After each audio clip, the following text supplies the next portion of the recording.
이슈 또 이슈 정순영 기자와 함께합니다.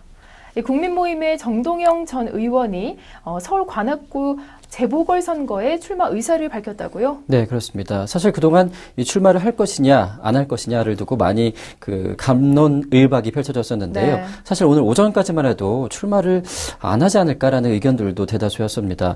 결국에 11시 기자회견 바로 전까지는 네.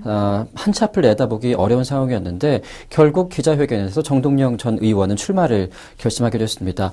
이날 기자회견을 통해서 정 전 의원은 서민들이 믿고 의지할 수 있는 대중적인 진보정당의 건설의 필요성을 느꼈다라면서 출마 의지를 밝혔는데요. 이와 함께 정 전 의원은 국민모임의 승리는 박근혜 정부의 진정한 심판이 될 것이다 라고 밝히기도 했습니다. 또 만약에 국민모임이 승리하게 된다면 이는 여당과 야당 모두를 정신 차리게 할 수 있을 것이라는 말까지 남겼는데요. 여야가 아닌 신당 찬당을 앞두고 있는 정 전 의원이 승리를 하게 된다면 네. 역시 여당과 야당이 아닌 국민들의 선택은 새로운 인물, 새로운 목소리를 원한다라는 증거가 될 수 있기 때문일 것입니다.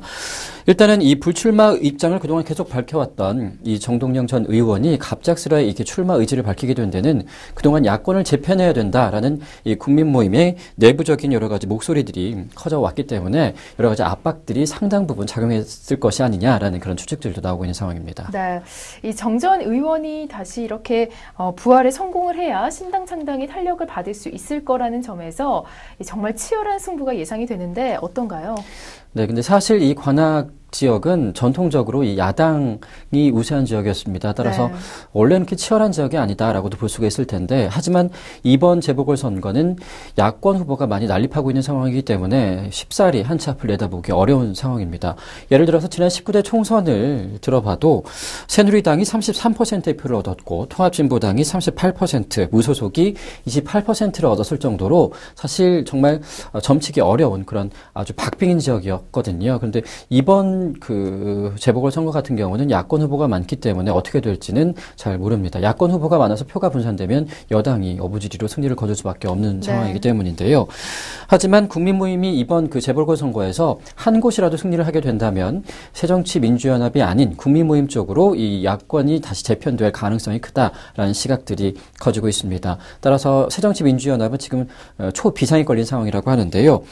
정 전 의원과 함께 천정배 후보가 연대할 경우에는 이 재보선 결코 완패할 가능성도 크다라는 입장들이 전해지고 있는 것으로 알려졌습니다. 이 관악을 지역에 출마를 결심했던 정태호 새정치연합 후보 역시 이 정 전 의원에 대해서 떴다방 후보가 관악 지역을 기웃거리고 있다라는 아주 좀 심한 표현까지 사용을 해가면서 정 전 의원을 견제하고 있는데요. 과연 이번 재보궐선거 국민들의 선택은 어떻게 될지 좀 표심을 지켜봐야 되지 않을까 싶네요. 네. 이 정 전 장관이 출마 결심을 굳히면서 서울 관악구 보궐 후보는 새누리당 후보와 또 새정치민주연합 후보 그리고 정동영 국민모임 후보의 3파전 구도로 치러지게 됐습니다. 유력 야권 후보들이 복수로 출마한다면 새누리당이 어부지리로 승리할 가능성이 크다는 일각의 예상도 나오고 있습니다.